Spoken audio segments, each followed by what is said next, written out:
Bonjour et bienvenue dans le magazine de la Fédération des courses du Sud-Ouest. Cette semaine, nous sommes dans les Hautes-Landes, nous sommes à Catille, tout près d'Escalance ou encore de Gabarret. Nous sommes chez Richard Westerink, qui est entraîneur de trotteurs, essentiellement connu pour avoir été, il y a encore quelques années, l'entraîneur, le mentor d'un grand champion, Timoko. D'ailleurs, nous allons aller à sa rencontre, Timoko, puisqu'il a pris ses quartiers d'hiver avant de rejoindre le Haras, là où il fait la monte. Je vous propose de partir à la découverte de ce jeune professionnel, 41 ans, jeune professionnel hollandais, installé ici même à Catille depuis 2005.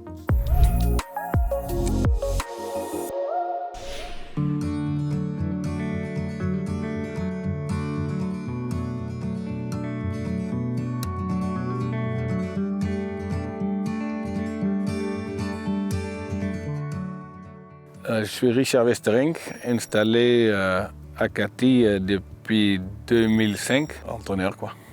Je voudrais peut-être qu'on reparle un petit peu de toute ton histoire. Tu es originaire de Hollande, tes parents étaient des amoureux des courses, ils allaient régulièrement aux courses, tu les suivais. Est-ce que c'est de là que te vient cette passion des courses et du trot en particulier? J'étais avec mes parents aux courses, je m'ennuie dans les tribunes un petit peu. Du coup, je suis parti aux écuries pour aider des entraîneurs, pour marcher les chevaux, laver les chevaux, tenir des chevaux pour atteler.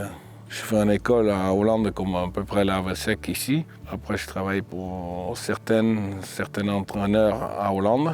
Et la dernière, c'était M. Smeding. Il m'a demandé pour travailler en France, pour installer, parce qu'il y avait eu un accident de voiture et pour lancer l'écurie, quoi. Bon, ça dure 1 an à peu près.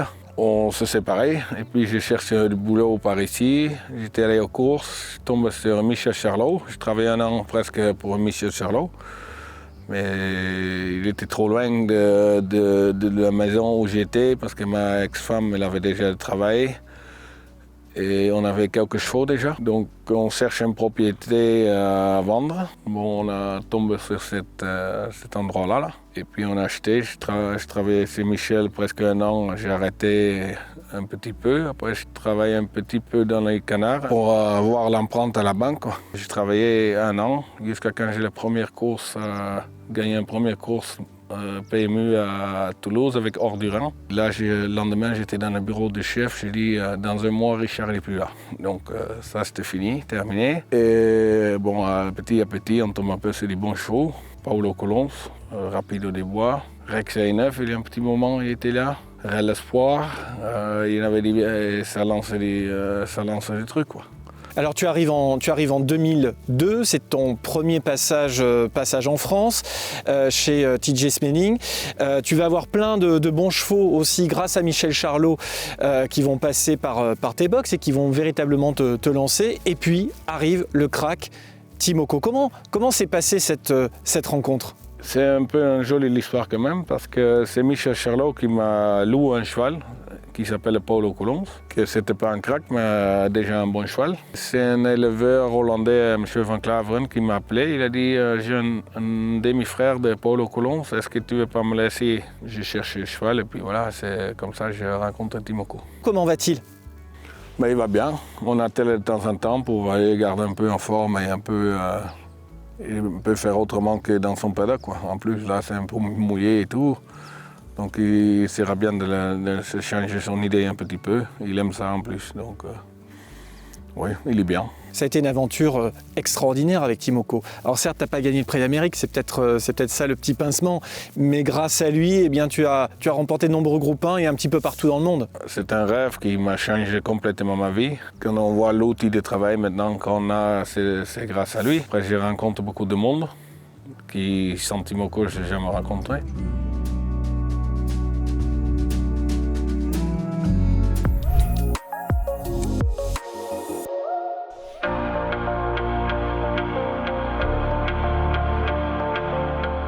Alors évidemment, grâce à lui, ton outil de travail, ton centre d'entraînement a beaucoup évolué. Parle-nous un petit peu de tes installations, voie la piste, les paddocks, la ligne droite également, tout près d'ici. J'ai plusieurs pistes. J'ai une piste ici, ce qu'on voit ici, c'est une piste de 700 mètres avec un aire de départ au bout. Après, j'ai 2 lignes droites.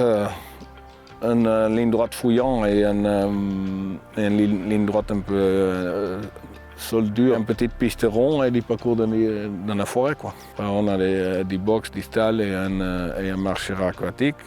Tout, on est super bien, quoi. Alors ton actualité cet hiver, parce qu'il faut en parler aussi, tu as 2 très bons chevaux qui vont courir au plus haut niveau. Tu as Étonnant tout d'abord qui va courir dans une épreuve qui s'appelle le prix de Cornulier, qui est considéré comme un championnat du monde au trot monté, et Frisbee Dame. Parlons d'abord d'Étonnant, comment va-t-il? Il vient de gagner à Vincennes, comment va-t-il? Le cheval, il va bien. Bon, il est encore dans son période de récupérer, parce que moi j'ai fait après les courses beaucoup de récupération. Physiquement, il est extra. Il récupère bien. Ce matin, il était un petit peu dans le marcheur. Il suit sa suite un peu et on fait une course attelée entre deux et l'objectif c'est le cornier, quoi. Le prix d'Amérique, c'est une obsession pour toi? Tu y penses constamment ou pas? On a tellement gagné, on n'a pas gagné le prix d'Amérique, ça sera chouette de le gagner, c'est sûr. Peut-être dans quelques années, voilà.